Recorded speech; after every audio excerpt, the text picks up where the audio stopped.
This podcast is part of the Big Heads Media Podcast Network. For more great podcasts, head over to bigheadsmedia.com.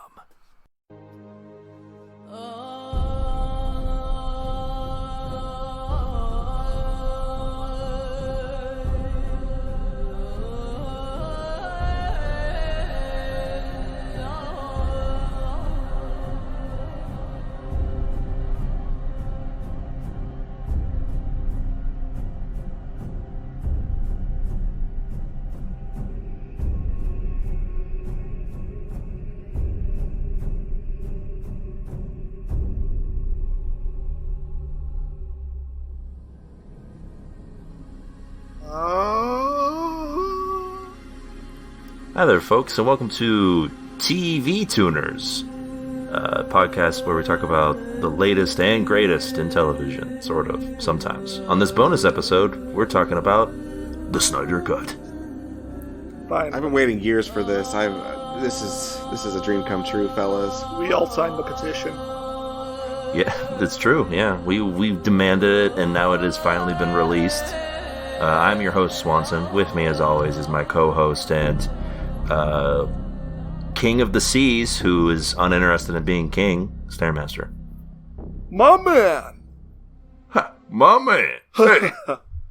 I'm totally different in this film. I got no interest in your podcasting games. And of course, with us, as always, is our other co-host and spiky bad guy, Keo-Rain.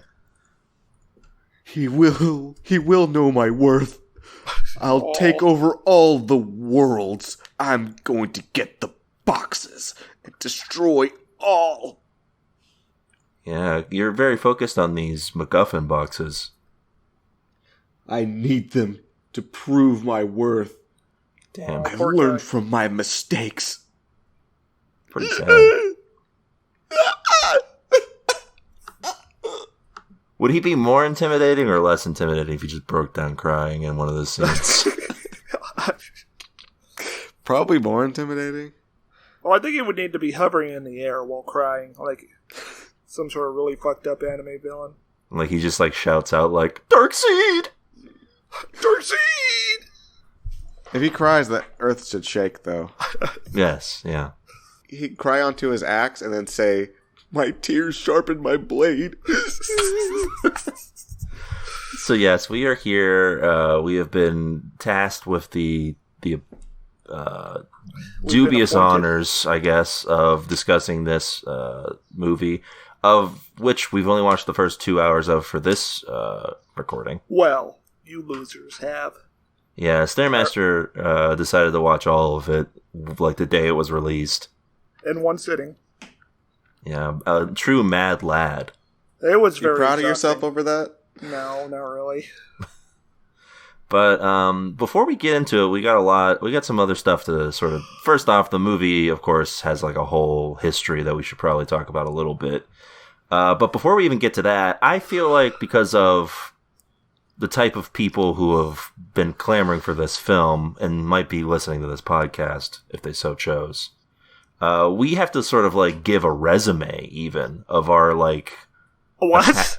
Our attachments to this fucking franchise and like the DC universe in general. I feel like we have to like give a rundown of what we know about them. Like, I'll start here. Like, the first thing I want to ask you to is, how aware are you of the DC universe in general? Like in the I've comics, seen all of them. the animation, except for Shazam. Oh, you mean not the current cinematic universe? No, that too. That's what I mean. How aware are you of what's going on in this realm, let's say? I basically grew up on the DCAU stuff. Justice League, Batman. Yeah, I watched all those cartoon machines. I watched the Batman animated machine, Justice League with more Justice League. Yeah. Justice League Extra, Justice League Unlimited, Justice League Alternative. Yeah. I also watched the Batman Beyond program, which I think is very relevant here. Yes, extremely. I think so too, yes. I hear he shows up in a post-credit scene. We're not going to get into that at all. Oh, No, okay. Yeah, definitely relevant for sure. Because I'm not making that up. I don't know what's. It's not a bit, guys. Trust me. Okay. I too had grown up on the animated versions. In the realm of comics themselves, I wasn't as into DC as I was to Marvel, but I followed three of the big heroes in this movie: The Flash, Superman, and Batman. Oh, I have never followed a superhero paperback trade or anything like that. Well, Batman was the- like cool, so of course I followed him. Flash was funny, so I followed him, and Superman was Superman, so I followed him. I've read the trade backs of like Nightfall and Final Crisis and whatnot, but now. Yeah. So as you can tell, dear listener, we are all experts. Official DC bona fides. I know all about all the guys. I know about Superman. Yes. There's an alien. His name is like Martian Manhouse. Yes. Sir, not appearing in this film. Except he does. Well, spoilers, buddy. Oh, okay. He does appear in this film, but yes. And a Green Lantern does also appear in this film. Oh, I should warn you all listening, we are going to spoil the movie by recapping it. Yes, something that I feel like you should know, but it's good, I guess, to know up front. So now that we've got all our bona fides out of the way, let's talk about this DC EU, as it is referred to. How many of these films have you bad boys have you watched? DC EU? That's what they call Cinematic. it. Extended Universe. Okay, when I hear EU, I think of like the European Union. So there's no trading going on, right? Not as far as I know. Okay, yeah. So I definitely know all about that for sure. I'm very educated, but you might have to tell me a lot about it. Every DC movie since Man of Steel. Yeah, from the beginning of Zack Snyder's reign, essentially, till now, every DC movie kind of counts. Joker is like an outlier, I think. It's not really part of it, but that's still a DC movie that's there, so. But I've seen the vast majority of them. I'll be honest about this EU thing. I've never watched one of these movies because they all seem like really dry. Well, I mean, you're not completely wrong. Aquaman is very fun. He's also very wet. Yeah, he's the opposite of dry.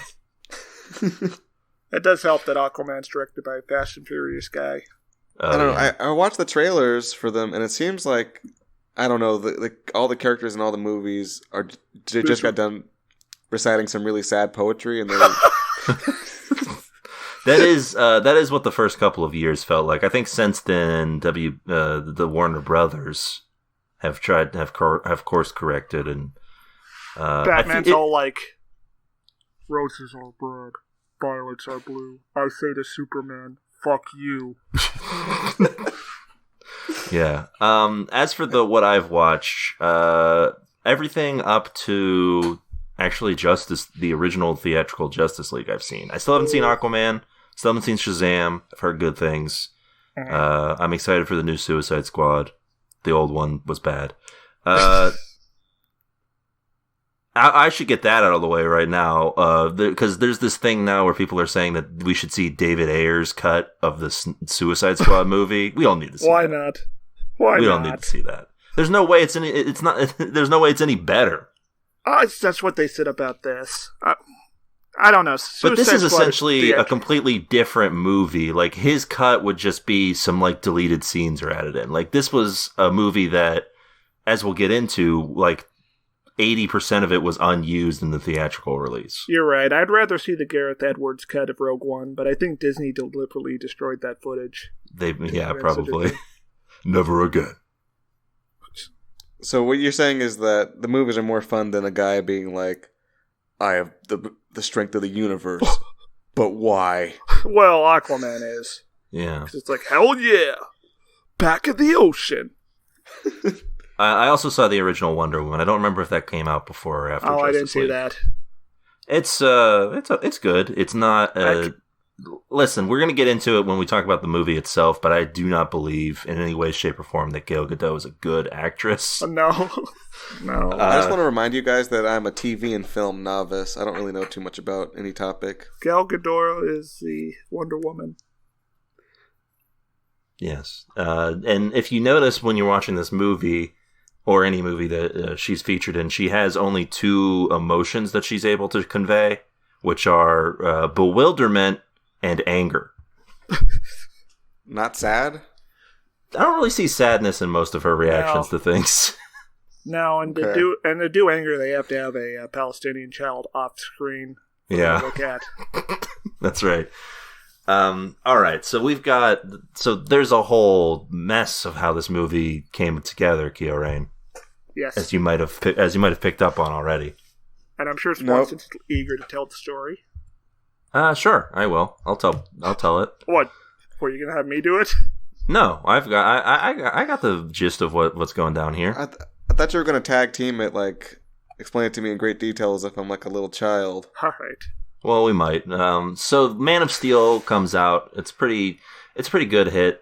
It makes a profit. Yeah, it makes a profit.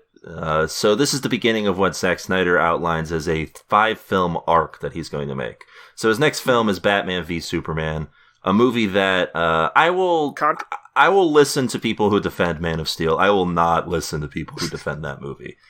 I do want to point out that BVS, while very hated, also made a profit. But less of a profit than they expected. It was only like $1.1 billion.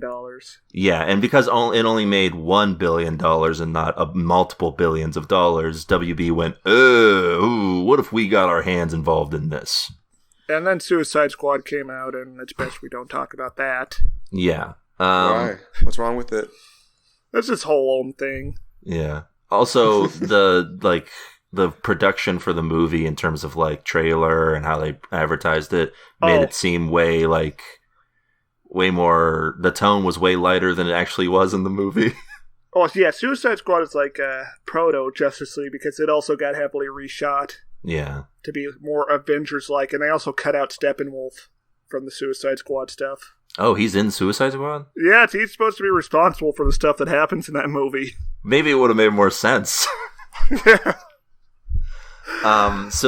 Justice League comes about, and Zack Snyder is ready to complete his vision. There's a couple problems, though. WB wants this movie. First off, they want this movie to be an introduction to everyone who is not Batman or Superman and Wonder Woman. So, 3 of the main cast members need to be introduced in the movie and be like the focal points. Which is not impossible. This is 4 hours long? Yeah, but to point out, movies have done this before, like Magnificent 7, Fast 5. Exactly. It's possible, but then they also ask that he make it a 2-hour movie. They don't want the runtime to go over 2 hours. There's some conflict of interest here. I think at this point, WB is starting to sour on Zack Snyder, from what I can tell. And then a tragedy happens, essentially. Zack Snyder's daughter dies. And he's just like, screw this. Yeah, he cannot complete the film, and Warner Brothers decide that they are going to hire Joss Whedon of The Avengers and the movie that no one talks about, Avengers Age of Ultron, to rewrite the script and do extensive reshoots. How extensive are these reshoots, Kyorain?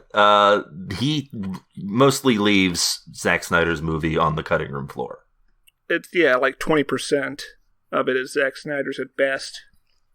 How do you even do that? We'll talk about what gets removed later. Yeah. No, really, like, the logistics of that are mind-boggling to me. How do you even manage? Well, the movie came out and it was not well received. So, very poorly.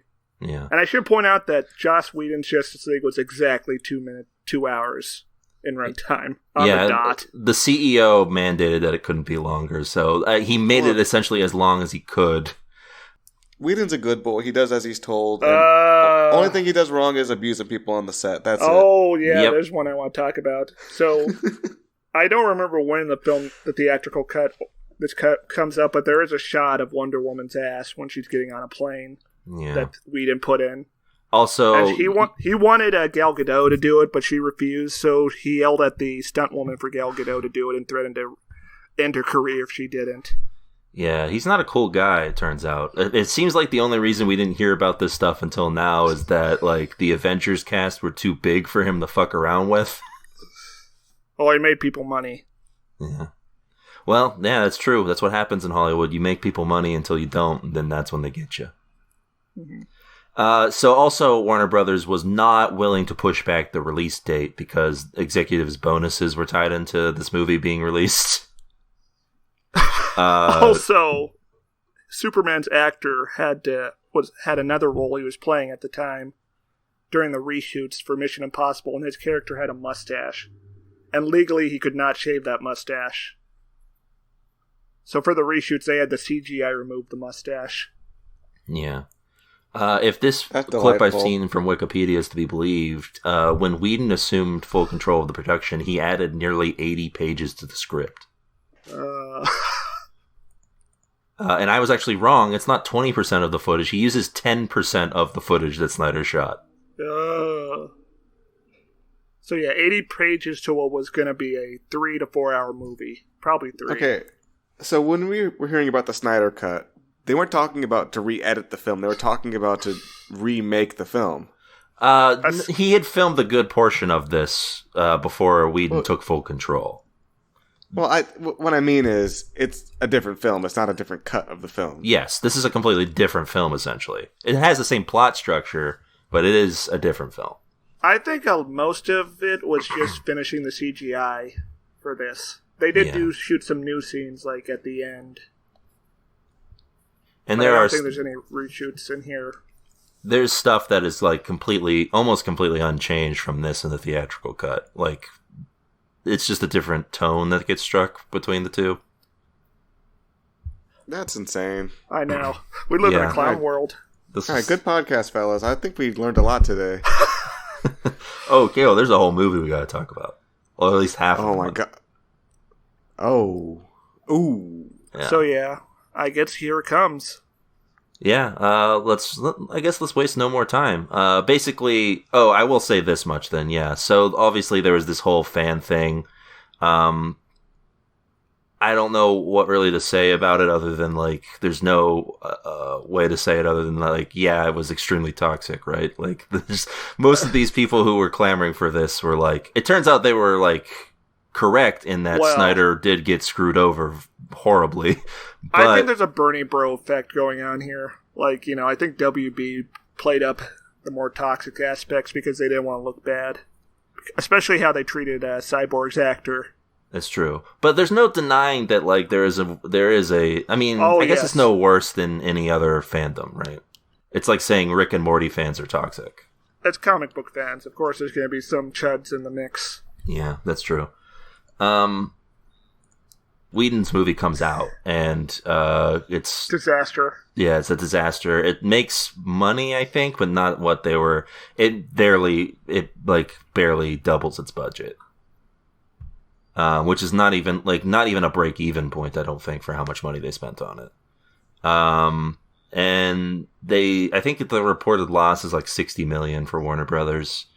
And so they're not big fans. They didn't like it. Then this thing starts taking ground. The release of Snyder Cut starts becoming a movement, I guess, if that's what you want to call it. Yes. Yeah, I thought it was a meme. Like, legitimately, I was like, how could cutting the film differently fix it? But okay, I mean, if it's a different movie, that'll work, right? I guess they did fix it, but yeah. We'll find out. It's not at all what using the word "cut" makes it sound like. No, they added some deleted scenes back in. They did this and that, but no, this is totally different concept. Yeah, this is kind of unprecedented for movies. I don't think anything else like this has ever happened. The closest is Superman 2, the original, because Richard Donner gets kicked off of that at some point. But even then, his cut of the movie is just like deleted scenes that are put into the movie. Mm-hmm. So this is like this I don't think has been done before. A complete reshooting of a movie and like re-releasing. A re-release of a movie and complete like recontextualization. Yes, yeah. And yeah, it is 4 hours long. We're going to talk about that runtime, I think, a lot because it's a big ask. Released in beautiful 4:3 aspect ratio for your home viewing pleasure. Yes. Well, hey, it was Zack Snyder's vision, Kyorain. So yes, let's get into it. We've gotten to the origins. We've given our bona fides. Let's waste no more time. This is Zack Snyder's Justice League. We open up with essentially around the ending to Batman v Superman. Yes, Superman is dying. Yes, and he lets out a big old scream that reverberates throughout the known world. Yes. And Rest in peace. Keo, what do you think happens in this scene? I just want to get an idea before I actually tell you what happens. I no clue. No idea. Okay. Superman's death, or I guess his death cry, triggers these mother boxes, which is what we learned they're called, to be reactivated. Why? Well, they realize Superman's dead, so they phone home. So they're programmed to know like the exact frequency of Superman's death cry. No, it's just he's really powerful. Yeah. So I guess. And then they know that, and they know that if he yells, that's because he's dead. Well, they know what a death cry sounds like. Yeah. Also, Right, well, according to the lore, they are so advanced that it seems like sorcery. So why not? yeah, I was gonna make fun of the name Mother Boxes. It is technically a thing from the actual DC universe, but it is weird to keep hearing Batman be like, Mother Boxes. Yeah, because, Marvel spent the longest time before they just said Infinity Gems. Like, the Illusion one was just called the Tesseract for, 8 films. Yeah. But even then, Infinity Gems at least sounds like something that people would call ancient artifacts. I don't know if anyone would call an ancient artifact a Mother Box. Well, are there any storylines where they fight over the Mother Box to such an extent like they do in this movie? I honestly don't remember because I haven't read a whole lot of the old Fourth World stuff that Darkseid first showed up in. I know Darkseid more for the anti-life equation than I do for Mother Boxes. I think Mother Boxes are just like the sensu beans or capsules in terms of old god stuff. Yeah. So Keo, from my basic understanding. Kyorain, have you heard of the anti-life equation before? Or do we need to break that down? Does that come anti-life equation? No. Basically, it doesn't come up yet, I don't think, but it is essentially what Darkseid is after. It's a big equation that's going to make people Darkseid slaves. Essentially, they lose free will. Yeah, it eliminates free will from a mind. Jack Kirby, the guy who made Darkseid, fought in World War II and really hated the Nazis and came up with Darkseid as like the logical conclusion to Nazism and totalitarianism. Seems pretty scary. Yeah. Yeah. Yeah, he's a pretty scary dude. Which is why he's only concerned with submission and dominance. So yeah, we see the Mother Boxes activating like in the Atlantean temple, the Amazonian temple, and some guy's apartment. Yeah, some robot's apartment. Should we give a quick shout out to how we find out about the Mother Boxes in the theatrical cut?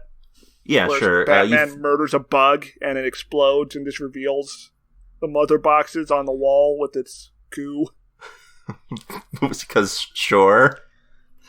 Yeah, it's strange. Now, Keo, this is the only bit of the original Justice League you've seen because Stairmaster made you watch this. What were your thoughts on this?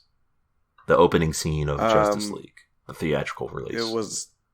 It was unbelievable, and also like the color balancing on the footage was like made it hard to make out what was happening. Yeah, like say whatever you will about Zack Snyder as a director, but there's never a moment where I don't understand what is being shown to me. Like I can make out what is visually happening. Well, yeah, I can make so it's kind of like he has the opposite problem from what I saw with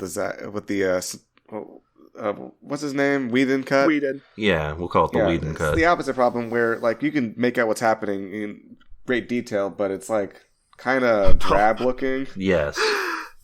Yeah. Whereas in Whedon's, it's like a little bit too vibrant and too much contrast, or too little contrast. I can't tell, but you can't tell what's going on. Very saturated. Yeah, it's like oversaturated, but also like things just kind of meld together.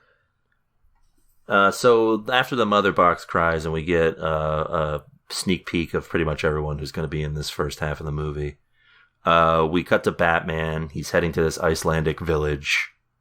Yeah. He's riding a horse. It's like some Empire Strikes Back shit. Yeah, he also has a really cool beard that he shaves immediately after this scene. He shows up. He gets to this village. The guy who's like running the village is like, "Oh, what's this rich boy doing here?" And I want to talk to Aquaman. Yeah, where's Aquaman? Aquaman is like right there next to the guy, and he's translating essentially. There's a bit where Aquaman throws Bruce Wayne up against the wall, and then Bruce Wayne essentially pays him off to talk. Yes, that is pretty good. Also, this is there is a similar scene in the original Justice League, but it is way different. Yeah, this sequence happens in the Whedon cut, but it's shot. It's edited differently. It's jokier. It's jokier, not funnier. Yeah. That's the way. That's the best way to describe Whedon, because I feel like, especially for Justice League, the theatrical version, his jokes do not land that well, so they're jokier. It's not funnier. Oh, that's devastating. You know, I thought this film was a little overly dour. There's a surprising amount of jokes compared to something like Batman v Superman. And also, Batman does keep talking about faith. Look, the bar, I don't think is being set very high there. Yeah, you're right. To be fair, Swanson. And also, before anyone asks, if someone was going to ask me, no, I didn't watch the ultimate cut of Batman v Superman. I'm not a masochist. I'm never going to do that. Honestly, it's a better way to watch it because at least that film makes sense. Yeah. There's something about Zack Snyder I've realized where his best movies are when he's allowed to make something over 3 hours long. Oh, except for Dawn of the Dead. Oh, yeah, I guess that worked the way it was. But he didn't write that, I don't think. So I think he was just a hired gun for that. Yeah, probably. I think getting more time on the clock is kind of a handicap, isn't it? Yeah, probably. Sometimes. But it depends on the director, I imagine. Well, I mean, there's always a pitfall of just boring your audience with the extra time, but also, I don't know, when you're trying to put a lot of information on the screen, it takes a certain skill to pack it into a short amount of time, doesn't it? Yeah. So Aquaman's like, I'm not interested in team up business. I don't want to be team up guys, and walks into the ocean. As all of the Icelandic villagers begin singing a hymn to Aquaman. Did Batman give him a good reason to do this? It didn't seem like he did. He was just like, Superman would have wanted this. Yeah. He's like, yeah, Superman's dead. Goodbye. He said non-enemies are coming. Yeah, he says there's enemies coming, and Aquaman's like, yeah, whatever, don't care. He doesn't have any evidence, though. He's like, enemies are coming, I'm sure of it. He's like, yeah, okay, oh, well, in BVS, he does talk to Lex Luthor, who says enemies are coming. Yeah. Well, and he's the cosmos. He's a reliable source, and he's trusted source in field, given that he's in jail when he talks to him. He's in Arkham Asylum when Batman talks to him. And also had a direct hand in killing Superman. And he's screaming about how the bell has been rung maniacally. Yeah. This does not seem like a very reliable source for him to go on a whole adventure over, other than like it made him feel uneasy. We do get a quick shot of Jesse Eisenberg's Lex Luthor in this. Oh, yeah. During the opening credits, he's in the Superman ship in the goop, and he sees a hologram vision of Steppenwolf. Which is how he figured, that's why he tells Batman people are coming. So yes, the Aquaman's like, no thanks, but no thanks. The sea is where I belong, and then he rushes back into the sea, and these Icelandic villagers sing a song, and that's for 19 minutes. Yeah, for what feels like 5 minutes, they're singing this song. Also, there are title cards in this. This is Chapter 1. Don't count on it, Batman. Yes, because that's literally what he says to Batman. And then, that's the thing. I feel like he realized that 4 hours was a big ask, so he splits this up into, like, chapters to make it easier. Yeah. So that's nice, I guess.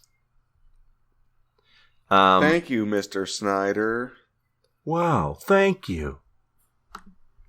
So yeah, they goes out there, hangs out, and then we get this very. I feel like this Wonder Woman sequence is out of place. Like I know why it's here. Like I know why he wants to have her. Yeah, to give her a moment of heroics. But it's also like the situation feels weird compared to the rest of the movie. From the rest, very detached, and also, what was up with her facial expressions during the sequence? She should be looking focused or angry, even, but she just looks like, huh? Yeah, I do want to say this is the better version of the sequence compared to the Whedon.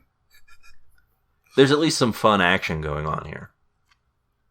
There's some evil terrorists. Oh yeah, they're reactionary terrorists who want to undo the Industrial Revolution by blowing up an art museum, I guess. Yeah, It's a really incoherent plan they have. It doesn't seem very likely that their plan would have that effect. Yeah, they're very dumb for how well equipped they are. Yeah. And so she shows up, easily dispatches these guys. There's a fun bit here where this guy is going to just mow down all of these school children, and she blocks all of the bullets. Yeah, she kills this guy real good, too. With a bracelet slam. Yeah. Which, destroys the entire wall and turns that guy into, hamburger. Yeah, all we see is his hat just floating onto where the police are stationed below. And the reaction from a traumatized child is, can I be like you? Yeah, she wants to be able to murder with aplomb. Well, they are children, and children are sociopaths. Very true. It just reminds me of the great tweet. I think Stairmaster shared it. Oh, yes. Where the child asks Wonder Woman like that, and Wonder Woman's just like, no, you're Palestinian. Is that like a bit, or what's the deal? She is an avid Zionist, and she is from Israel. She's done, things for the IDF. Yeah. So are you saying, she posts tweets like, settlements, #settlements rule? Yes. Is that the kind of thing we're talking about? Oh, that's pretty cringe, man. That is something that I was thinking about when watching this movie. I feel like it is easier to accept Zack Snyder's version of Justice League when DC seems less resistant to different versions now. Yeah. Because when you watch Man of Steel and Batman vs. Superman, you're watching it with the understanding that this is the DC universe that they are creating. But now they're more interested in just doing whatever. Which is really comic books or whatever. Yeah, and I feel like that fits better. That's a better way of doing things in terms of making yourself different than just trying to make your own version of a cinematic universe. They were also 8 films behind Marvel when they started. Yeah, you're not gonna catch up to them, and you can't try. It's just gonna be amateur hour in comparison. So just do your own thing. I feel like what Zack Snyder has shown in terms of what DC can be is just have people who have some sort of creative vision and just let them do it. Which Marvel does not really. There's an extent to which they do, but it's still within the confines of a Marvel movie. Yeah, Marvel's never gonna do anything like Joker. No. And it would be weird if they did, I feel like, because you go in expecting something with a Marvel movie, which is I would watch a Doctor Doom movie that's a character drama study. Yeah, but it would be like Doctor Doom taking over a European, a Russian nation, one of the old USSR nations. I would watch the hell out of that, Swanson. You kidding me? Yeah, it would be cool, I guess. See, now that you actually say it out loud, this actually sounds pretty cool. The death of Stalin, but it's in Latvia. The death of Doom. Alright, so let's see, where are we here? She inspires this young woman to eventually be a murderer, I guess. And then we get, the Amazons get attacked, right? Yes. Yeah, we get the appearance of Steppenwolf, who is our big bad here. He sounds like a Transformer. He's voiced by Syrian Hines, who was mentioned. He's got very, very spiky and very animated armor. Oh, did I mention, Keo, in the Whedon cut? They completely redesigned Steppenwolf and took the spikes out. Yeah. No? He looks So he's way just a guy with weirder. horns. Yeah. So he looks bad? Yes, he looks Yeah. way worse. I can't even remember what he looks like. He looks worse than the I was original. not impressed with this villain. Not impressed. Oh, No, there's well, not neither much. is Superman. Yeah, as there's you'll not much find to be out. impressed with in this villain. Even with the extended runtime, I feel like there's not a whole lot to his plot, his like reasons for doing all this, other than I want Darkseid to like me again. That's relatable, though. Very true. Also, this action scene maybe goes a little bit too long, but I do prefer it to the version in Justice League, which is just the Amazons getting their ass kicked by Steppenwolf. Yeah, This This feels is more like like an 15 actual battle. yes.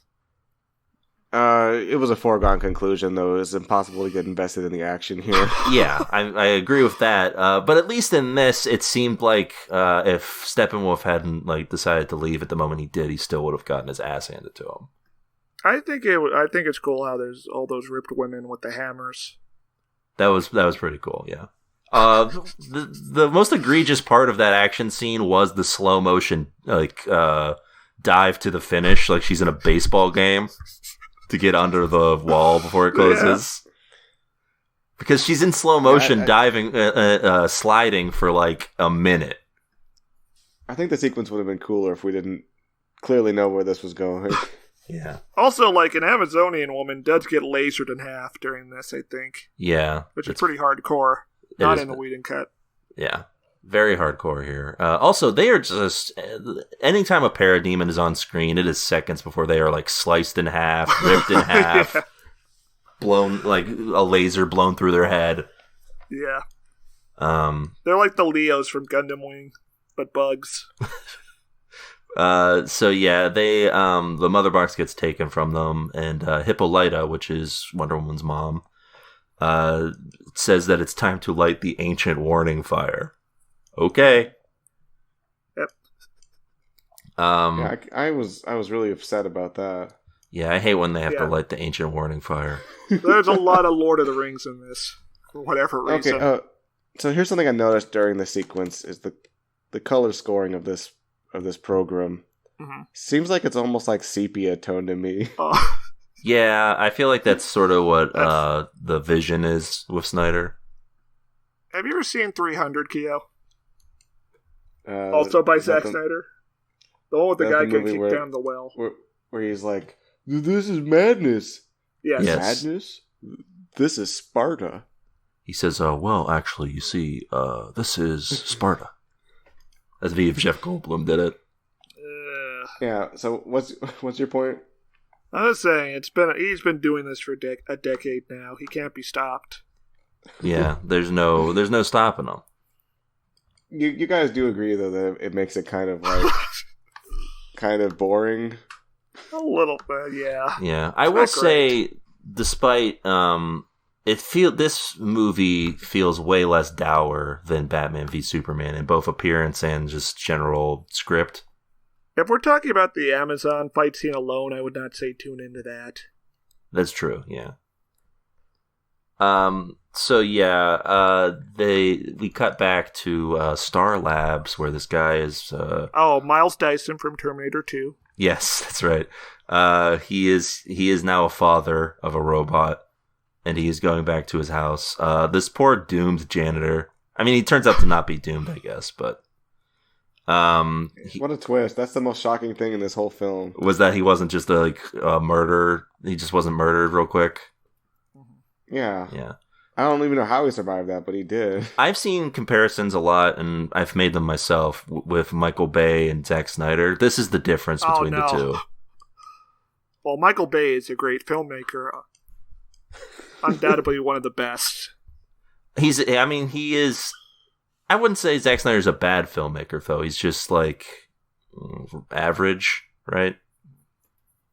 Yes. Yeah. I think he needs, like, an editor or something. Well, he for sure does, yeah, and he just doesn't have one because he made a bunch of big hits right off the bat. Yeah. So yeah, this janitor, but that's the difference here. Michael Bay would have killed that janitor. Yeah. This janitor It's instead a logical conclusion that the janitor would die, though. Yeah, that's what you think, and then he ends up being okay later. But this janitor gets taken, and some people go and like investigate. I guess, right? That's where we're at in the film. Yeah, I think that's right. Listen, a lot of events transpire in this film, and it is kind of hard to keep track. Yeah. I think Joe Morton goes back to his house, and he's like, Miles "Son, Dyson. yeah." He's like, "Son, listen to me. I am sorry that I made you robot." And he's like, "Sorry that you made monster, you mean?" It's like, listen, the only way for you to survive would be make you full robot, all robot, complete robot. It's like, I never asked for this. And he's like, listen to my mixtape, son. Yeah. This will explain everything. And then there's like their Star Labs essentially is studying alien technology, so they're like the they Superman have ship. Yeah, they have Superman's ship that they're discovering, or not the Superman ship. It's the ship from Man of Steel. Yeah. And cut to these people. Is this where? Yeah, it's where Willem Dafoe shows up. This is where Willem Dafoe shows up to talk to Aquaman. He's like, "Hey, Aquaman, listen, you need to return to your throne." He was born for this role.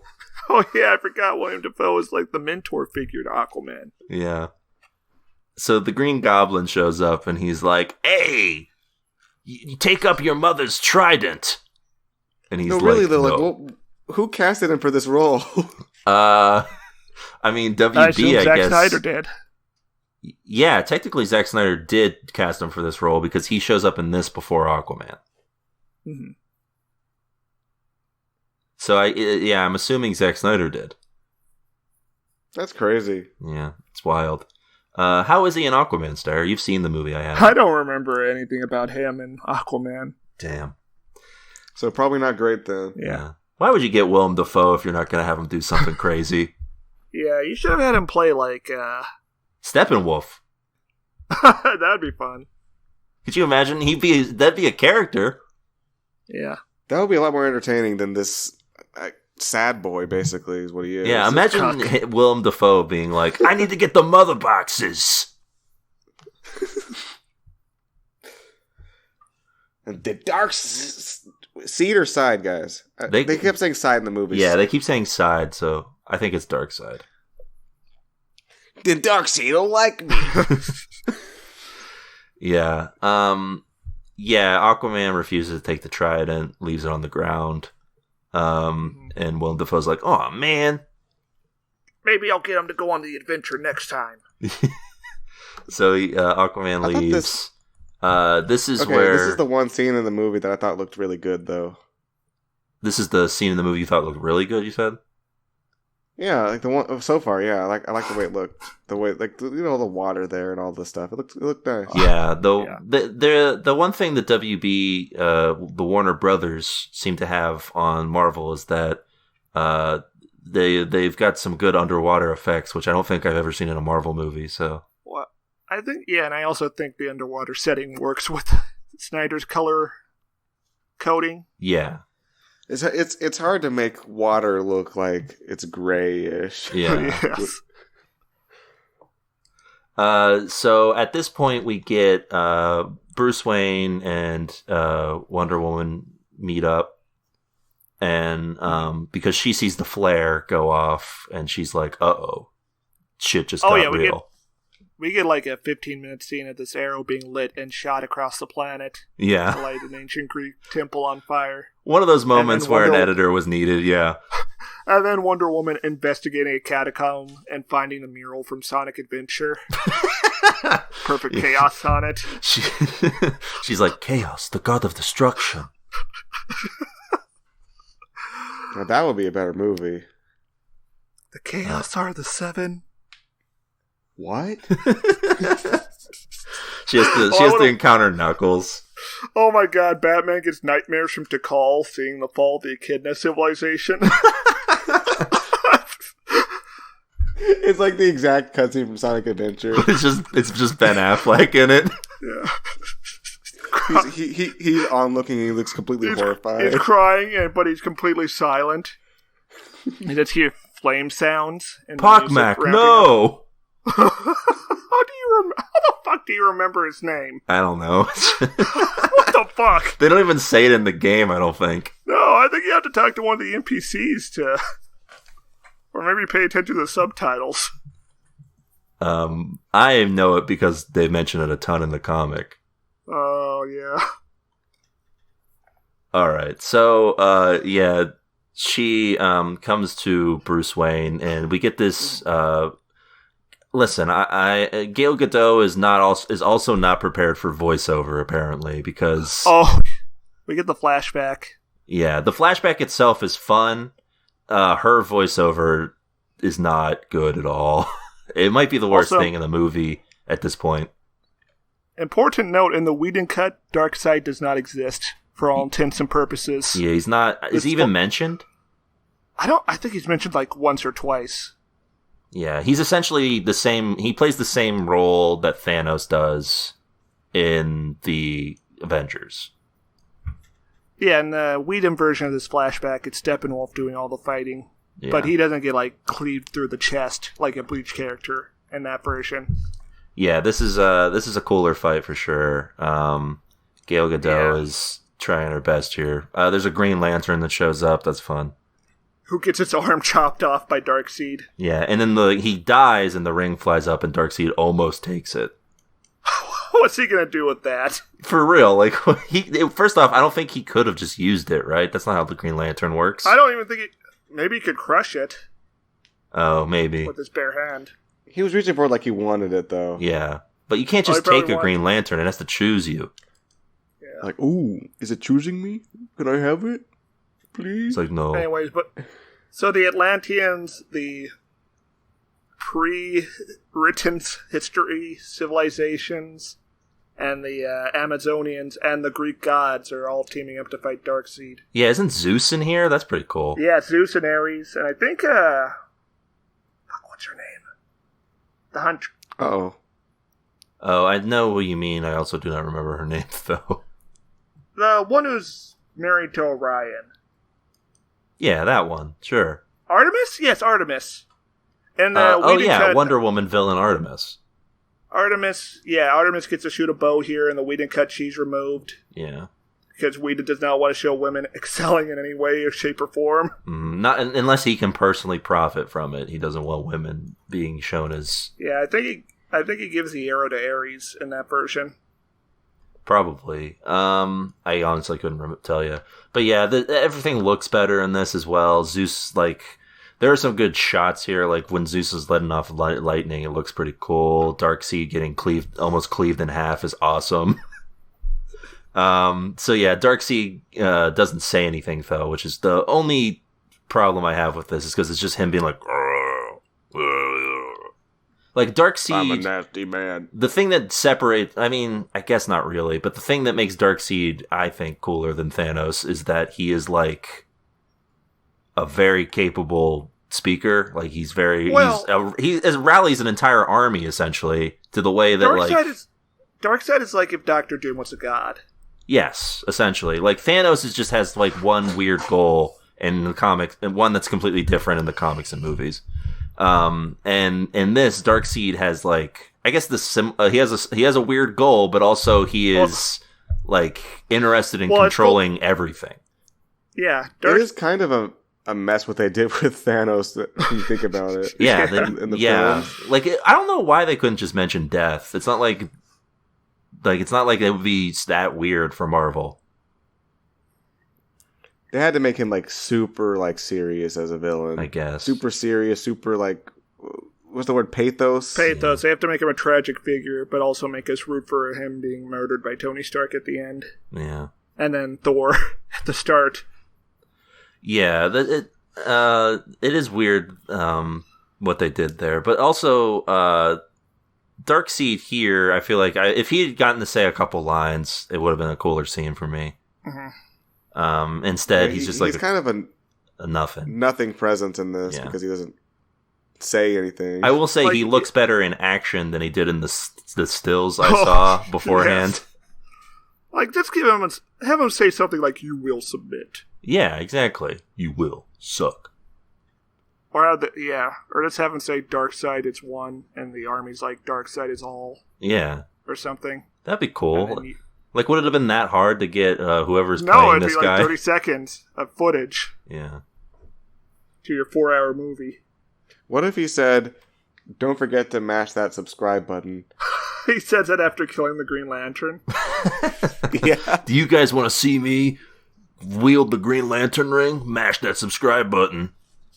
Oh yeah, fuck that. We can get 500 billion likes. I will use the Green Lantern ring. He calls them submissions. Shame on this Lantern Corps for only sending one dude. Yeah, what the hell? I feel like that's on purpose, though, right? Because Earth is always, like, neglected until Hal Jordan shows up. Yeah, it's like the Baltimore of the universe. Yes.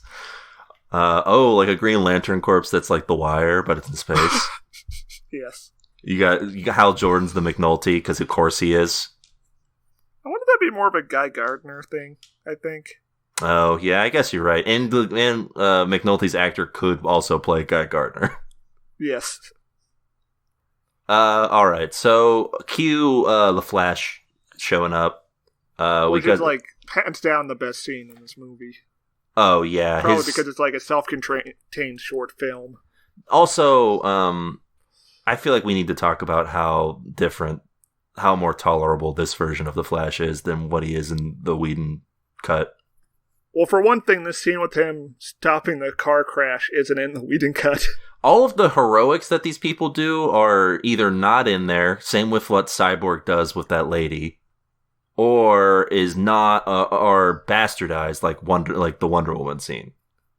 Mm-hmm. To the point where it doesn't even feel like a heroic action that is being happened. It's just a daily chore for Wonder Woman. Yeah, so what do you like more about this version of the Flash? He feels like the right kind of annoying. Keo, do you think he's the right kind of annoying? Honestly, he doesn't even seem annoying, except for, like, pretending like he didn't know, oh, I'm not the Flash. Oh, yeah, that is a little obnoxious. But everything else was he was just kind of being like, oh, I'm a guy. So, yeah. I have a slight sense of humor. So, yeah, the Flash is here. He's just a guy right now. He's getting a job interview at, like, a dog caretaker place. Yeah, because he's, as we learn later, he's trying to get, like, a couple dead-end jobs so he can pay for his college at the Central City. On the way in, he bumps into a lady. Beautiful lady. A beautiful lady. He's his love interest, Iris West. And she... Which not said at all in this movie. No, does she have any lines, even? No, she just smiles at him. Yeah, listen, Zack Snyder's a lot of things. His grasp on female love interests, not the best, say. Oh. Except the Lois Lane scene in this is way better, but we'll get to that in a second. Yeah, well, but even then, Lois Lane as a character in Man of Steel and Batman v Superman is like, just, she is only defined by her relationship to Superman. True. So yeah, he can't keep his eyes off of this lady, even as so he comes in, he's super late, which is like a big running gag with the Flash, is that he's late to everything, even though he's super fast. Glad that got included in as a Flash fan. He gives her his resume, which is like, there's a piece of it has like been ripped off. It's crumpled up. She is not impressed so far. And then, this is just like, this is like straight out of like a 2000s X-Men movie. Like this truck driver drops his hamburger. The sandwich. Yeah. And he's going he's trying to grab it and he's not paying attention to the road. Wait, that's why he crashes. I didn't notice. Oh, Keo fell asleep at this point. He dropped his burger and he was trying to get it off the floor. Oh, I thought he dropped something more important than a sandwich. No. That's why there's that close-up on the sesame seed when everything goes into slow motion. Oh my god. So yeah, he's trying to grab a burger. Instead of stopping, he keeps driving. And listen, I'm not saying that Iris is at fault here, because obviously this driver should not be paying attention. But she maybe should not be staring at the guy while she's driving into an intersection. Victim blaming.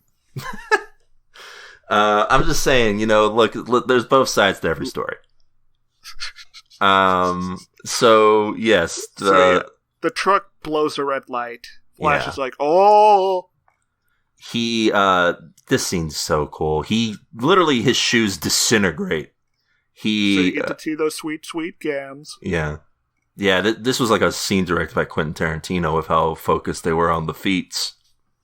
Because you see him break concrete with those feats too. He rushes. I love the way that they show his powers here with these cracks of electricity and stuff, which they're in the Whedon cut still, but it just feels different. Wait, that's cool. Yeah. I feel like this is a moment where there's a lot of Zack Snyder gets a lot of flack for slow-mo. It's essentially his version of lens flare. Mm-hmm. This is one of those moments where I think it works really well. Well, yeah, this is when you use it. Yeah, like all of the other times, it's hard to justify. This is a moment where it feels like it works perfectly. Also, the visual of when everything is in slow motion and Flash has grabbed Iris from the car is just like very good to look, very good visuals. Some of the visuals in this movie are pretty incredible, honestly. There's something that I've heard someone describe before in terms of what Zack Snyder's attempting, and we can discuss maybe later if he actually accomplishes it, but he is attempting to show in the Marvel universe and Marvel Comics, the superheroes are down to earth for the most part. Oh, yes. Which is why they quip so much. In the DC universe, these are just gods among men for the most part. I feel like that's the one thing of original DC that Snyder seems to capture the most, is that these do not feel like humans. Even Batman's not, the most human of them does not feel like one. And I think that works better for film in general. Yeah, like, it's telling that my favorite MCU movies are the ones that are so out there in terms of what happens in them. The Guardians movies and Thor Ragnarok. They work because they feel like I'm not watching. One, they have bright colors on screen that are like fun to watch. And also because it's something that is not bound to the time in which I live. Yeah, the Flash is just making reality his little plaything in this sequence. Yeah, he literally grabs a hot dog to feed to dogs later. He uses that as his cover story. Light. So it's not his first time saving a random lady from being murdered, I assume. Mm-hmm. Yeah, so he has a quick, like, they make eye contact. He goes away. That's about it. He goes back, he's feeding the dogs. He's like, yeah, I learned that when, you never know what's going to happen in this city. And I learned that, you got to always have a snack on hand for the dogs. So when do I start? Yes. And then, it's not clear whether or not he got the job. Yeah. I don't think. So then we get Cyborg listening to his dad's whole deal, right? This is essentially the origin for Cyborg. This is cool, I guess. Yeah, this is fun. I love that even the football has to be in slow motion. Well, I mean, yeah. But yeah, this is it's a quick origin story, honestly. I thought it might be a little longer, because I've heard a lot of people say that Cyborg is essentially the heart of the movie. And I still haven't seen that in these first 2 hours. Maybe a little bit, because the relationship between his dad seems like something that's going to continue, but... Mm-hmm. So yeah, he's also a god among men here. Oh yeah, Dad's like, sorry, I made you omnipotent in our technological society. He literally says no firewall or encryption can stop him. He is, as we see, he's able of reversing fortunes for somebody, which means he could do it for everyone. He literally visualizes the U.S. economy as a bear fighting a bull at the stock market. Yeah. So he could literally crash the entire... Like, he could give prosperity to all if he wanted. Maybe he will, who knows? Well, if yeah. Snyder had his way with these people being godlike figures. But yeah, his dad, I guess, is like, hey, listen, I wanted you to live, and I ended up making you essentially a technological god. Sorry about that. He crushes the tape before he hears his dad's actual opinion on him. Oh yeah, he says, as a father, and then Cyborg crushes it. This is where, I'm gonna say this, and I might expand on it, might not. Cyborg is the Amuro of this film. Well, he's definitely a Gundam protagonist, since he doesn't get along with his father very well. And he isn't a robot.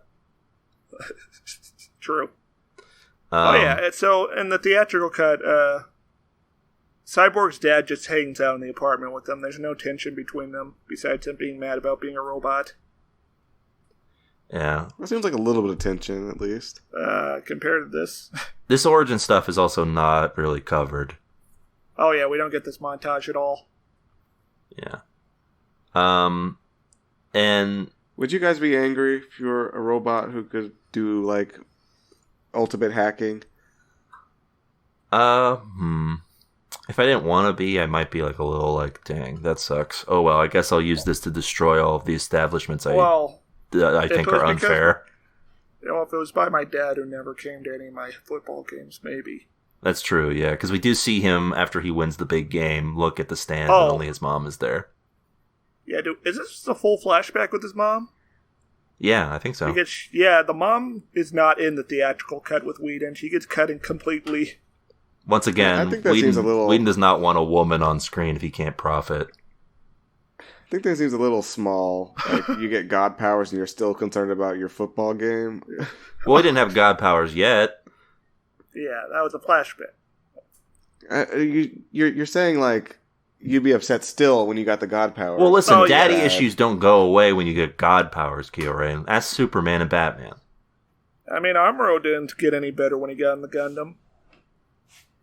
He was in a war. Well, Cyborg's in a war too. Enemies are coming, Kyo. Yeah. We need to form an alliance. Okay, I mean, I'm pretty sure most of Amuro's trauma came from being in a war. Yeah. Yeah. So Cyborg, he essentially changes this woman's life around, and then he smashes his dad's thing, and this parademon shows up looking for the mother box, which he has. And like a bunch of people see it, and then the parademon, I guess, and sleeps. He says his ultimate catchphrase, "I never asked for this." Yeah, it is. Everyone remembers when he used to say that all the time in the Teen Titans cartoon. Yeah. Unfortunately, he did not say, "Let's hit those showers" at the end of this movie. Damn. He said it in a much more triumphant way in the Teen Titans program. He was like, "I never asked for this." Yeah. Interesting read. So the Flash, he's talking with his dad. Surprise appearance by Billy Crudup, who was in this movie for some reason now. And yeah, his dad is like, "Hey, listen, man, you don't focus on me. You got a whole life to live." And he's like, "All right, whatever, Dad." And we find this is where we get essentially the backstory for the Flash. His dad is accused of killing his mother, and he's essentially planning on using his super heroics to find a way to free him. Legally, he's not going to just break him out of jail, which he could do if he wanted to, very easily. Yeah, no one is there to stop him. He heads back to his house, which is this warehouse that he lives in. Mm-hmm. He turns up. Bruce Wayne is there.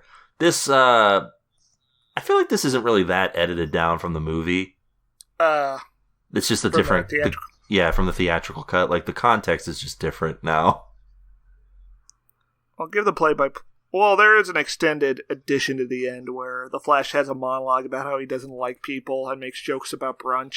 Oh, yeah. Yeah. That's not in this, luckily. Like I said, jokier, not funnier. Yeah, all of the actual funny bits are in this still.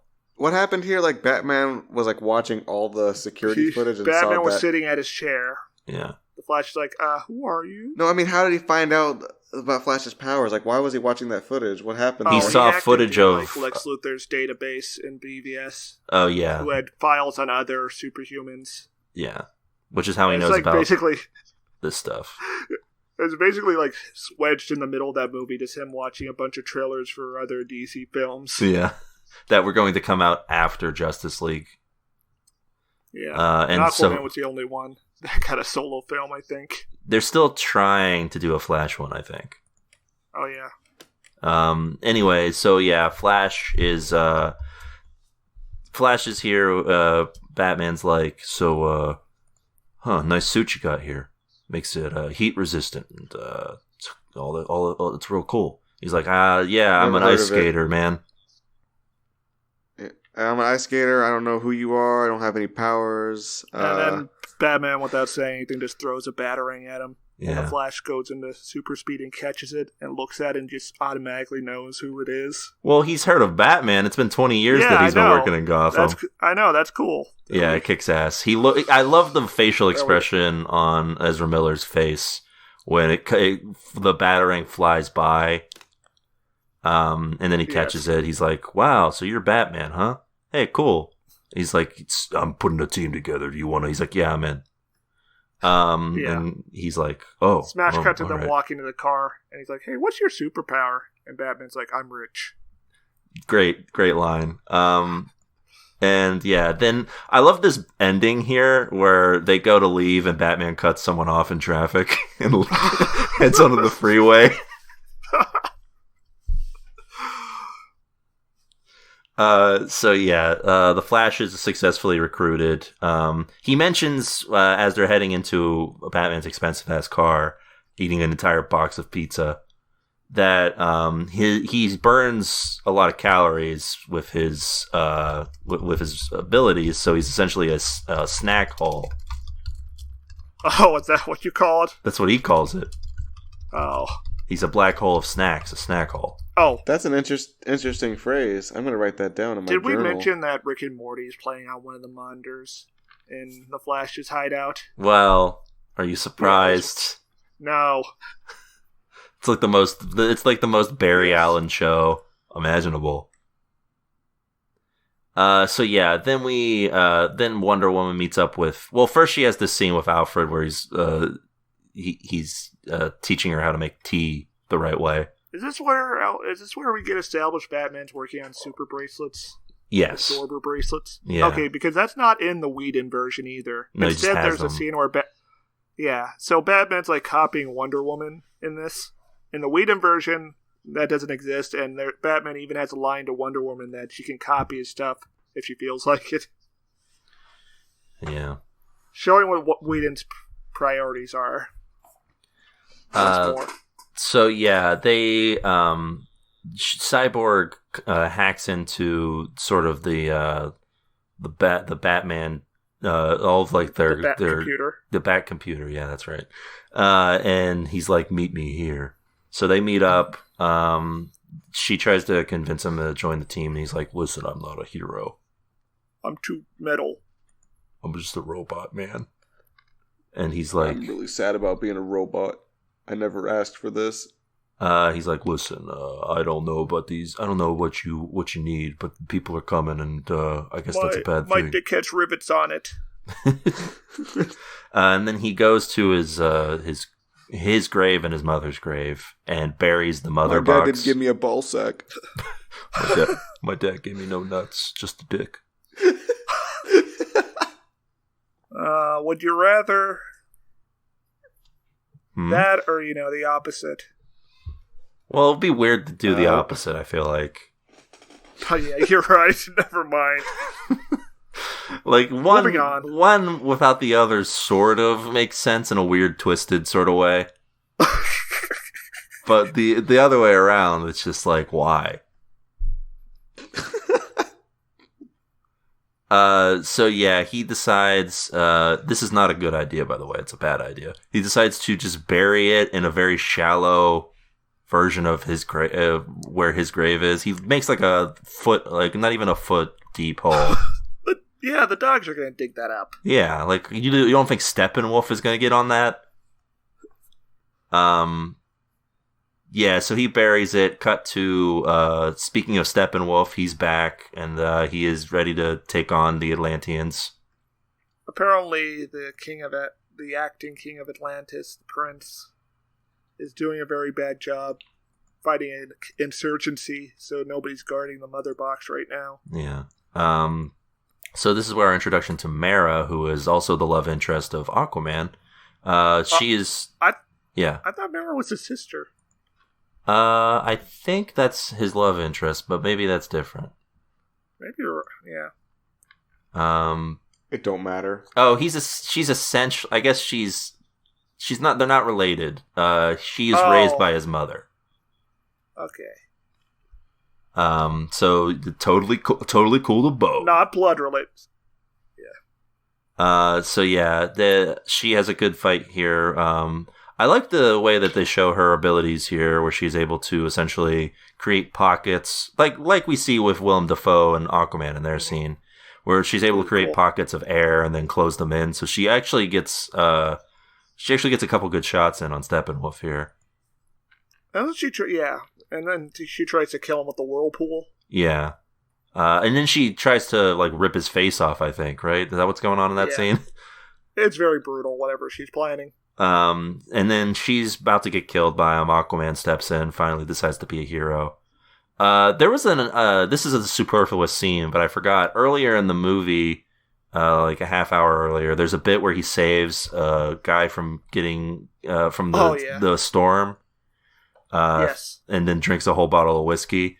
And then walks into a tidal wave. Well, first he takes off another shirt, just like he did when he was talking to Bruce Wayne. Why does he keep putting on shirts if he's just going to take them off? It's like Kenshiro from Fist of the North Star. He's just an endless supply of wife beaters for him to wear. The shirt is like the manifestation of his powers being sealed. Yeah, and he takes it off and heads into the ocean. It's might be the most superfluous scene in the first 2 hours because it does nothing really. Yeah. But it is fun because this is also a better version of Jason Momoa's Aquaman than what we get in the Whedon cut. Who his sole purpose in the Whedon cut is to just be like, "Ha, my man."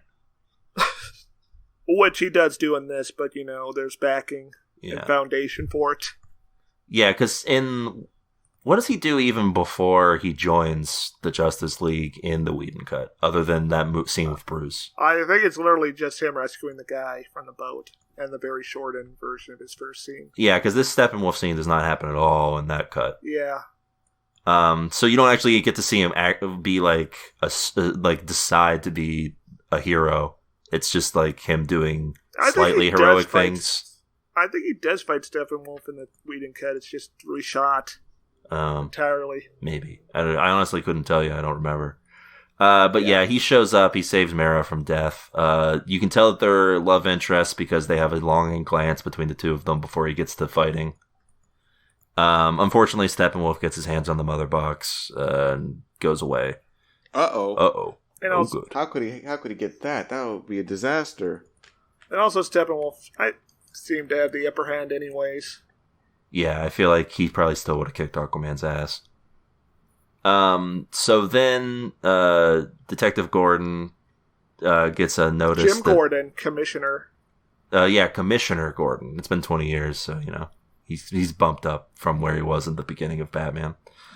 Commissioner Gordon, played by the former and I guess future J. Jonah Jameson.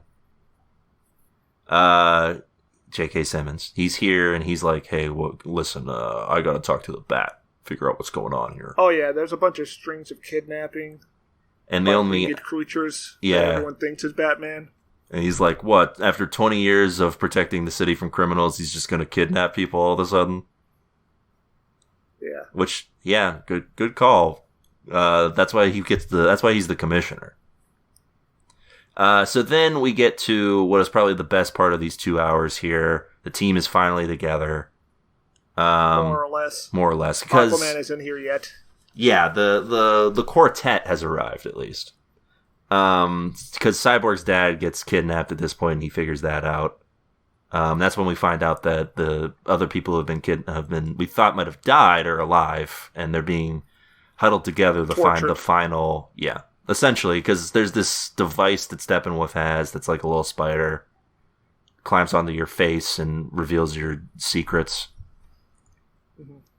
And he is essentially torturing these people to find out where the last mother box is. So is this where he says, where the guy's like, I have a family, and Steppenwolf means, then you have a weakness. Yes. Where in the Whedon cut, he's like, why do they always say that? Which is way less cool, in my opinion. It's just one of those quippy lines that gets put in there to be like, oh, he's being... He's winking at the fact that he said a line that people say a lot in movies.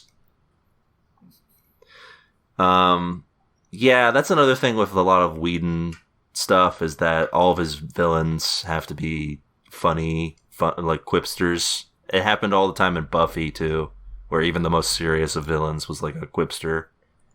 I don't know. Is that really a funny line? No, but it's a quip still.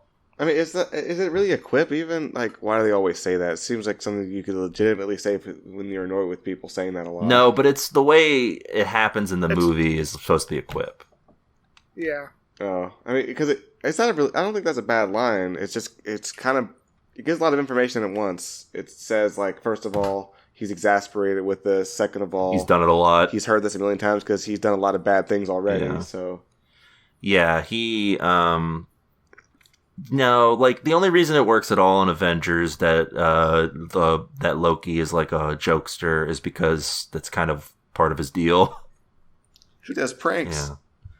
Yeah. Like, it doesn't, like, that's the reason Ultron sucks in Age of Ultron is because he's doing jokes. I don't need my robot or, like, overlord to be making quips at me. Yeah, it'd be like if the Terminator said "Hasta la vista, baby," after shooting a guy. It would be more like if the Terminator was like, "Listen, I'm going to cram. Listen to me. I'm going to cram my fist down your throat, and then I'm going to look at the organs, and I'm going to say, good organs." My calculations state that just happened. Yeah. It would be like you just got pwned. It would be like Linda Carter would be like, did that just happen? And he would be like, my calculations state it happened. Linda Hamilton. Yeah, Linda Hamilton. Linda Carter is Wonder Woman. So yeah, what else happens in this? So they meet Commissioner Gordon. He's like, you got friends? And Batman's like, yes. Not enough. I don't... Yeah, Gordon says how many are there, and he's like, not enough. And that's before Cyborg shows up. I love the reaction from Gordon here, where Cyborg shows up, and he's just like, oh, what's happening now? And then everyone leaves after they've gotten the info they need, and the Flash is still there, and he's like, well, that was pretty rude. And then he leaves, and Gordon is just all do the Batman disappearing act. Yeah. Somehow. Yeah, I don't... The loud Rocket Man robot. Yeah. I don't know how Cyborg got away, but, like, Wonder Woman and Batman do the disappearing act. And then Gordon... I feel like if they had played the scene out, like, 5 seconds longer, Gordon would have just been like, fuck! Oh, yeah, so, yeah, Batman does some detective stuff based off of what Gordon tells him. Yeah. That's how he figures out where the hostages are. Yeah, and it is nice to see Batman do some detective stuff. Yeah, and then the whole group's together. They get into this warehouse here, and there's a couple, like, I guess they're quipping, but it's not. It feels organic in a way that it didn't really feel in the Whedon cut. Oh, I think all in all, in this version, the relationships between the characters feels more natural. Yeah, which you would hope for when it's a 4-hour movie and you're 2 hours in. But yeah, because like it makes more sense why Cyborg might seem withdrawn in this, and why the Flash is over talkative. These guys aren't friends like the Avengers are. They just have a respect for each other. Yeah. And so then the action scene starts. Keo, how much of this did you watch? Did you watch the full action scene, or did you stop at 2 hours? I immediately stopped at the 2 hour mark because I had to go record this podcast immediately. Yeah, there's I messed up. I said that 2 hours was a good cutoff point, but it actually goes on a little bit past. That said, if we had cut off at the end of chapter 3, I probably would have been like, maybe I'd be on the fence about what my official thoughts on this so far are. But this battle scene kicks ass of what I've seen of it. Yeah, it's way better here. Batman is like just murdering parademons by judo throwing them off of very high ledges. And then he's like a sick psychopath, man. He looks at the aftermath. He looks at that thing's splattered corpse and is like, good. Well, I mean, if you killed an alien, you'd be like, whoa, what is this? I guess that's true, yeah. It's the analytical part of his brain just picking up the pieces. I mean, I'd be like, yeah, I killed a demon alien, yeah! Oh! Even the Flash and Cyborg doing their little getaway is better in this, because Flash keeps going up ahead and being like, you good, guys? Because in this version, the Flash does not trip and fall face first into Wonder Woman's breast. Yeah.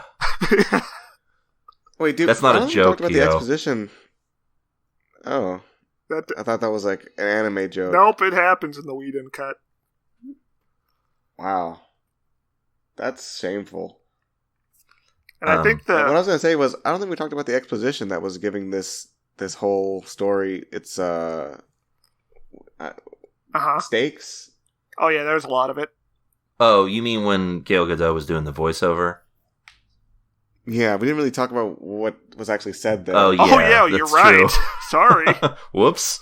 Yeah, so Steppenwolf is coming back to Earth because years ago, back in the first Age of Heroes or whatever. 5,000 years ago. Yeah. Darkseid had come to Earth to claim it for like he had so many other planets. And then just because he can. Yeah.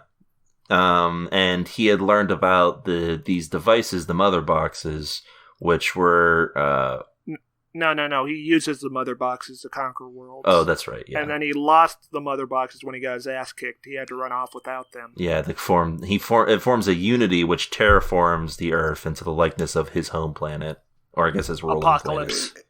It said that basically like it like cooks it with fire. Yeah. It like rearranges the planet at a molecular scale. Yeah, that's what you call cooking. Yes. It's time to cook. It's true. That's what Darkseid shows up and he says, it's time to cook. So yeah, I think that was probably the worst decision for this movie to exposit all that to us. Yeah, am I wrong there? Well, yes, and I'm going to agree with that because it was even a worse choice to have Wonder Woman be the one to tell you because she's not up to the task. Yes, like have William Dafoe do it. Or have Werner Herzog. Yeah, just have them encounter someone who is played by Werner Herzog, and he is like, Darkseid came to the Earth a long time ago. Yeah, they just find an old wizard. Have you heard of the mother boxes?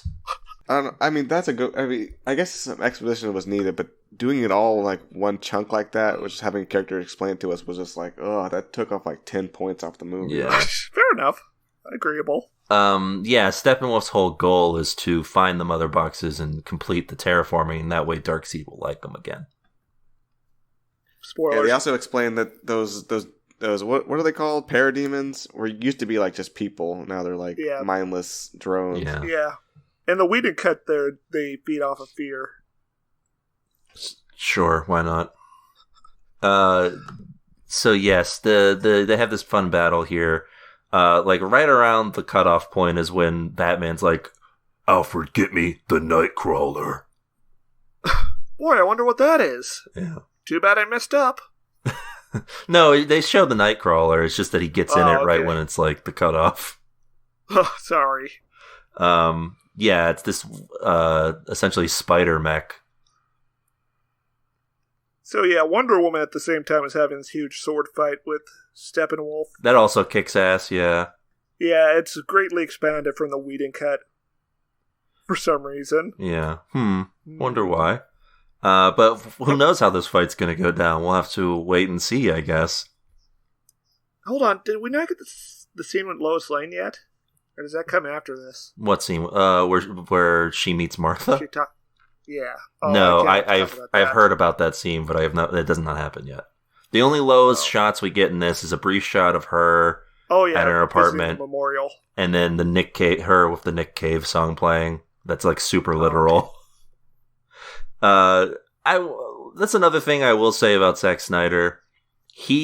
Anytime there is music put, a lot of people suggest, from what I've heard in terms of film structure, that you play a song for when words cannot do justice to what is being shown.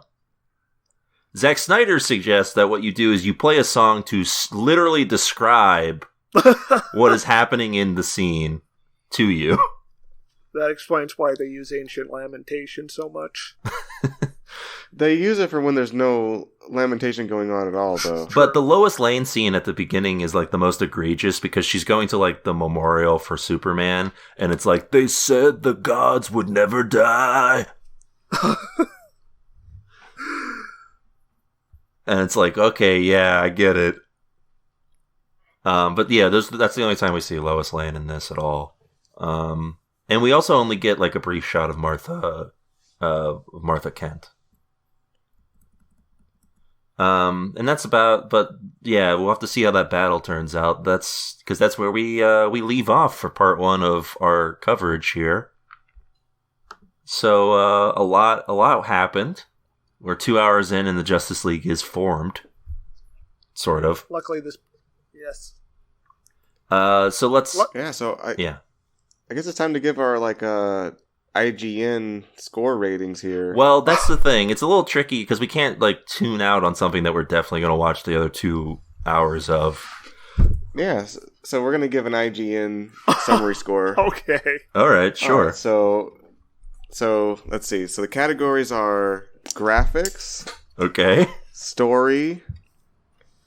Characters. And soundtrack. Okay, right. And where are we scoring this out of? 10. Okay. Alright, I would say 7.5 for graphics. The color coding is bad, but there are some impressive shots. Yes. Okay. I think.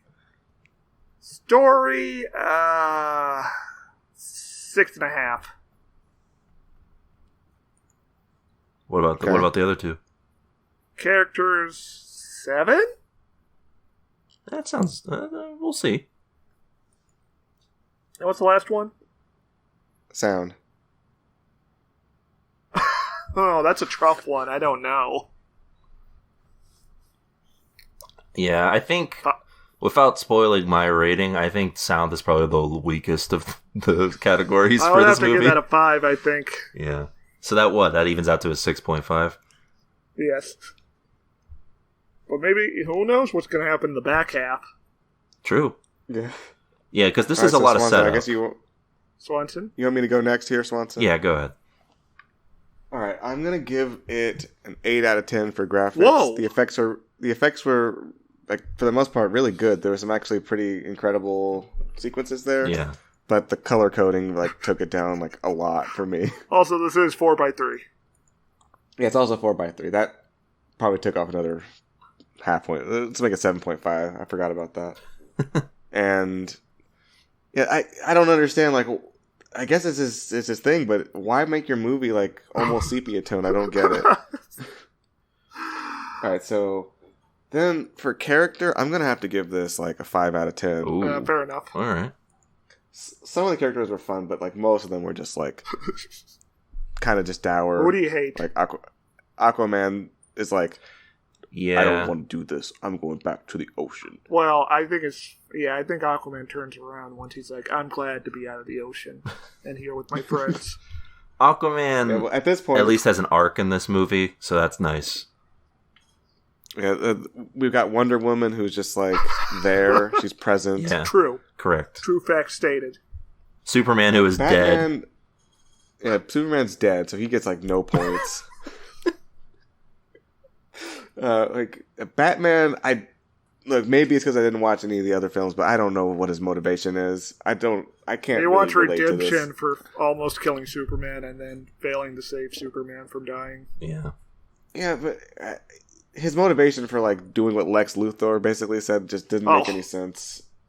Yeah. And it's like, I want to build the team because Lex Luthor said, but it's not because Lex Luthor said, it's because I have an intuition. It's like, okay, whatever, Batman. I guess you figured this one out. Like, you heard Superman's death scream and you knew something was coming. I don't know. Whatever you say, Batman. I told you, Lex Luthor had a spooky monologue and Batman was chilled to his core. Yeah, I guess. I mean, sure. Whatever you say, Batman. Yeah. Who else is there? Okay, so we have Cyborg, who, I guess I'm happy. He's Frankenstein, but he's like just kind of just a bit standoffish. Oh, true. You disagree there? No, I get Yeah. Okay. And then we have Flash, who is, he's not my favorite rendition of Flash. I think that the animated one was a lot more fun. Yeah. Mm-hmm. So okay, that's characters. I forgot my own story. Okay, so story is also gonna get probably a 5 out of 10 here. Oh, Maybe a 6 out of 10. But okay, just talking about story structure, we've got a MacGuffin adventure. That's the core of it, right? Yeah, it's a MacGuffin. You got a villain who is deeply uncompelling. Yeah. He doesn't do anything. He doesn't have any lines. He's just like, I want Darkseid to like me, please. I'm so sorry for what I did. Please. which is still a lot more than a lot of Marvel villains. True. Well, I mean, look, I'm not trying to rate this against anything else. And he's like, look, I promise I'll kill like billions more people. Yeah, that's true. All right, what about score? And yeah, that's Swanson. Oh, you didn't get You already know. Oh. You already know this is getting a solid 4 out of 10 for the sound in this program. 2 of those points offer just because of whenever Wonder Woman comes on screen. Like, So what's that average out to? A 5 out of 10? 5.5? yeah, something like that. I mean, I think that the graphics kind of hard carry this one. Oh. I think I would... I would kind of agree. It is a motion picture, so... True, Yeah. but I mean, there's a little bit more going on. It's a slow motion picture. Oh. And I mean, if we didn't have like decades of history with these characters, this would be just a big Oh, nothing. you're right. Yeah, it does sort of rely on history a lot. Okay, let's see here. Graphics. I'm gonna go 7.5. There's some really good visuals here. Actually, yeah, I'll give the full 8. I'll go with Keo. Keo went 7.5, right? Keo back down to 7.5. I'm back down because I remember that for whatever reason, this home release was given to us in 4x3. Oh yeah, okay, 7.5 is correct. There are some truly great visuals here. The Flash sequence is a personal favorite of mine. Yeah, it's there's a lot of fun stuff to look at. Sepia tone stuff, not great, but I'm used to it with Zack Snyder films, so it sort of washes over me. Story, or is it characters next? We'll go characters. Characters, yes. I'll give a 6 out of 10. I like Flash in this. Batman, because I've seen the other movies, I like him better in this. Wonder Woman is just there, not really doing much, but she's good for a fight scene, so that's good. Cyborg has backstory in this one, which is nice, but he's still kind of not much there right now. And of course, at this point, he's also kind of present like Wonder Woman. Yeah, and like I said, Aquaman at least has an arc in this, which is nice because he did not have one really in the Whedon cut. Mm-hmm. Yeah, that sounds bad. So that's a 6 out of 10 there. Let's see. Story, I'm gonna give that a 5. There's not a whole lot. In terms of like what happens in just these 2 hours, sure, it's a MacGuffin adventure with some like fun origin stuff thrown in and like maybe a couple character beats. Other than that, it's mostly the visuals, right? And listen, for the score, I'm gonna have to side with Keo on this one. Go give him the. We're gonna be score buddies on the score here. 4 out of 10. Okay, so Keo and Swanson gave it a D, and I gave it a C+. Yeah, and you've also seen the rest of the movie, so you might just be rating the whole film. Maybe. So yeah, we'll have to see how that rates into whether or not we'll tune in or tune out. You'll have to stay tuned till our next episode for that. I gotta wonder how you go from giving a 60% to saying tune in. Well, what a leap that would be. I feel like we've given 60% tune-ins before, essentially. Oh dear. I guess you're right. And honestly, it's a 4-hour film. We watched half of it. This is setup we've watched for the most part. Yes, it's like the first 30 minutes of the Terminator 2 director's cut. Exactly. Before you even get to the mall. Yeah, like we haven't even gotten to the part where he says, "Here, drive." Yeah. So, anyway, that's gonna do it for this week's episode of the Snyder Cut. We'll be back with the final concluding part, the second one. Hopefully next week. We'll see. Until then, keep Snydering. Bye. It's over. Get down. Hey folks, time for the TV Tuners Denver Fact of the Week. Did you know that Stairmaster has his very own parademon?